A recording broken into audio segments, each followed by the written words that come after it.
வணக்கம். ஓம் தொலைக்காட்சியின் பிரதான செய்தி அறிக்கையோடு இணைந்திருக்கின்றோம். கேகாலை வரக்காப்புல ஸ்ரீ முத்துமாரியம்பாள் தேவஸ்தான மகாசங்க அபிஷேகம் சிறப்பாக இடம்பெற்றது. கேகாலை மாவட்டம் அம்பேபுச வரக்காப்புல ஸ்ரீ முத்துமாரியம்பாள் தேவஸ்தான மண்டலாபிஷேக பூர்த்தி மகாசங்க அபிஷேகம் மிக சிறப்பாக இடம்பெற்றது. கடந்த 2ஆம் தேதி ஞாயிற்றுக்கிழமை சர்வதேச இந்து மத குறிப்பீடாதிபதி மகாராஜ ராஜகுரு தலைமையில் விசேட திரவிய ஹோமம் திரவிய அபிஷேகம் மகாசங்க அபிஷேகம் இடம்பெற்றது. வசந்த மண்டப தீபாராதனையுடன் அம்பாள் உள்வீதி உற்சவத்துடன் சகல அடியார்களுக்கும் அன்னதானம் வழங்கப்பட்டது. வரக்காப்புல ஸ்ரீ முத்துமாரியம்பாள் ஆலயமானது 175 வருடங்கள் பழமை வாய்ந்த ஆலயம் என்பது குறிப்பிடத்தக்கது.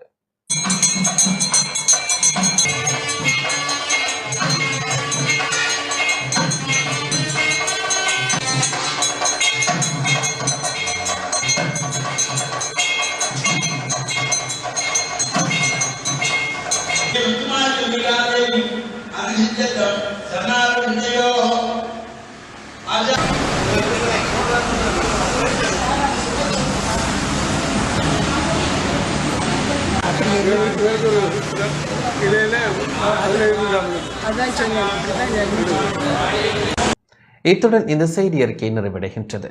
வணக்கம்.